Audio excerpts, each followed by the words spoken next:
Hello, my name is Charles Bunting, and I'm going to present the results of my analytic research project on crosswalk safety on Fort Myers Beach. The purpose of this paper will be to determine the best pedestrian traffic control device to install on the 27 crosswalks on Fort Myers Beach in order to increase pedestrian safety by encouraging drivers to yield to pedestrians in the crosswalks. First, let me tell you a little bit about the town of Fort Myers Beach.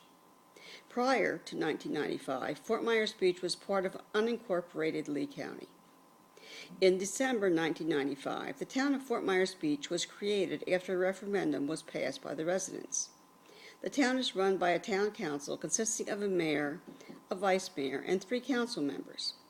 In addition, the town employs a town manager, an executive administrative assistant, a town clerk, a contracts manager, and a receptionist, with an annual budget of over $28 million generated from taxes.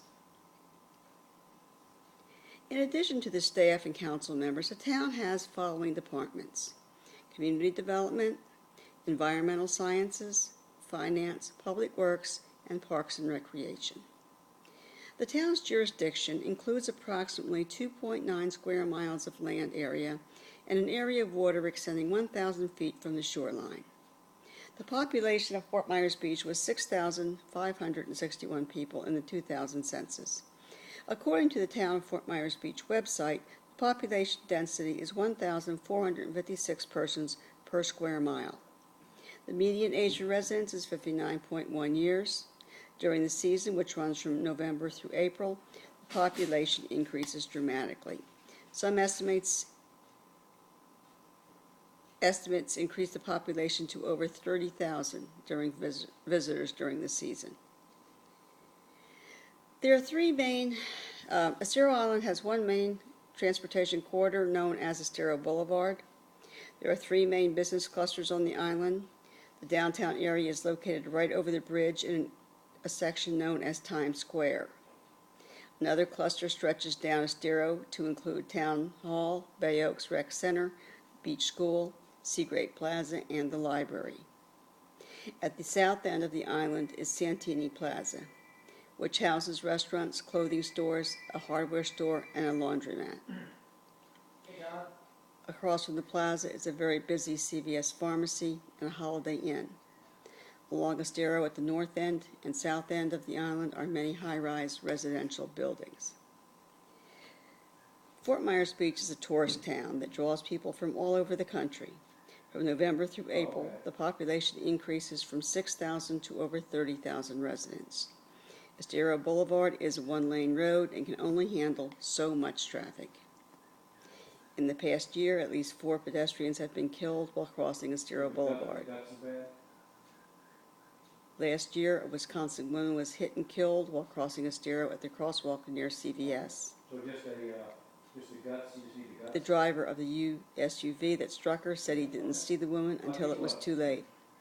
Less than a year later, an Ohio couple was struck at the crosswalk across from Bay Beach.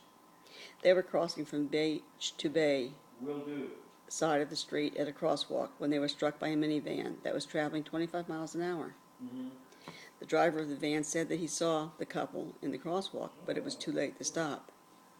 Later that year, a visually impaired woman was struck while crossing in front of the Holiday Inn. These accidents have made the town council aware of the increasing traffic issues on the island. According to Larry Kiker, former mayor of Fort Myers Beach, there were 24 pedestrian accidents last year. Fort Myers Beach is a tourist town that draws people from all over the country. From November through April, the population increases from 6,000 residents to over 30,000. The town has only 1 road, known as Estero Boulevard, and it is only 1 lane and can only handle so much traffic. The root cause of this problem is the traffic and limited infrastructure on the island for dealing with the traffic. The traffic on Fort Myers Beach has been an issue since the 1960s, when the Spring Bridge would open for shrimp boats, leaving traffic backed up for miles. The new bridge was completed in the 80s, but with the increase in population, the traffic problems still exist. Estero Boulevard is the only road on or off the island. There is no room for widening.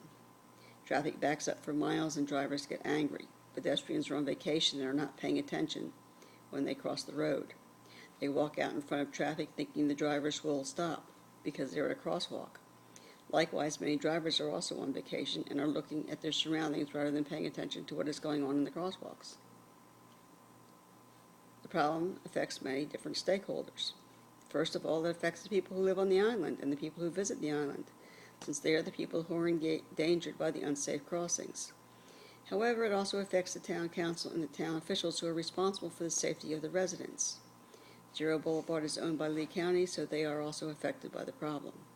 The businesses are affected because people may stop coming here for vacation if they feel the road is unsafe.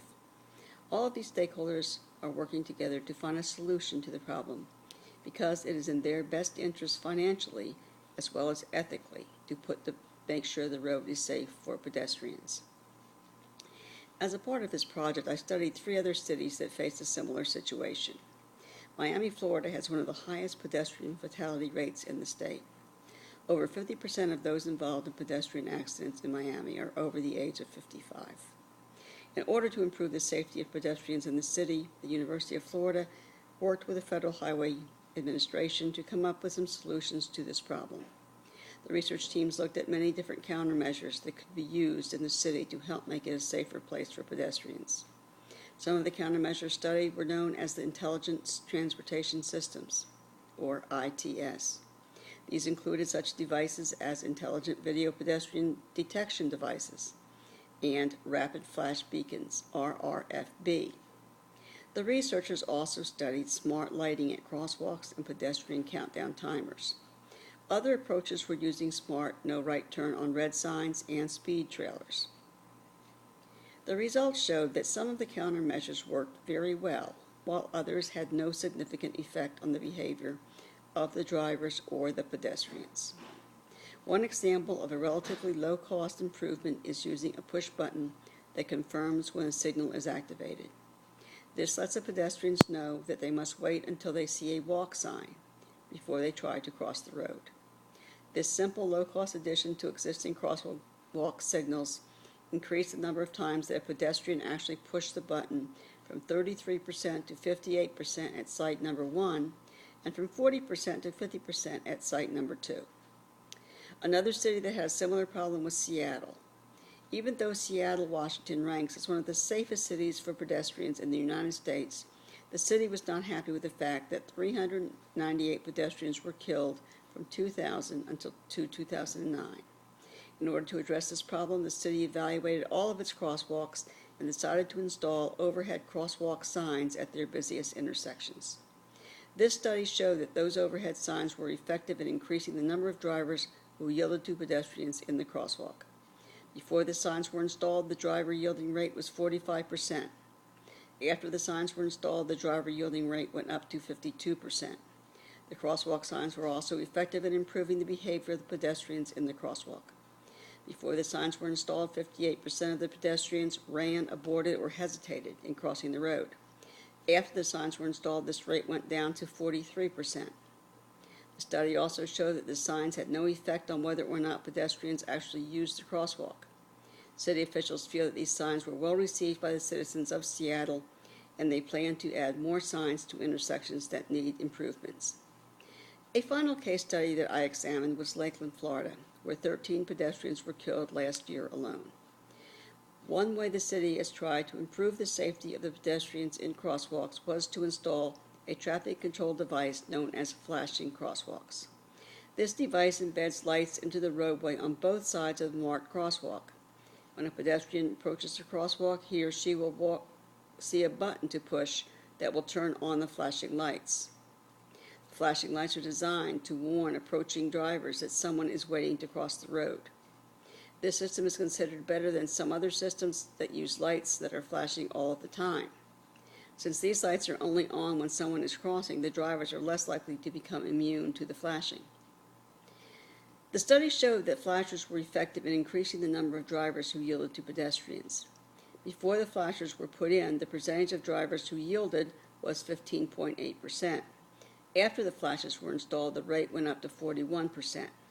The study concluded that flashing crosswalks in Lakeland showed a positive impact on the number of drivers yielding to pedestrians, as well as the number of pedestrians who used the crosswalk.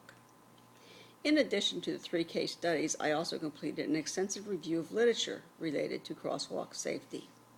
One of the most quoted studies was done in 2000 by Hong, Ziegler, and Nasi, who studied 3 different traffic control devices at various locations to find out what devices worked best.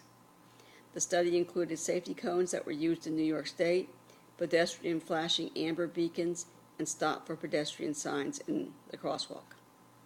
The device that produced the most consistent results in this study were the pedestrian safety cones. Before the cones were installed, 69.8% of the drivers yielded to pedestrians. After the treatment, 82% of the drivers were yielding. In order to come to a conclusion regarding the effectiveness of marked or unmarked crosswalks, the Federal Highway Administration sponsored a study in 2001. The purpose of this study was to find out if it made any difference to have a marked crosswalk. The second objective was to come up with some recommendations that would improve pedestrian safety in crosswalks. This was a large study that examined 1,000 marked crosswalks and 1,000 unmarked crosswalks in 30 cities in the United States. Researchers at each of these 2,000 sites gathered data during the study. All of the marked crosswalks had a marking pattern of some type, but they did not have any pedestrian traffic control devices. I don't have the results of that one. Okay, Federal Highway conducted. All right. Oh, I'm missing a slide. All right, well, that's enough for now.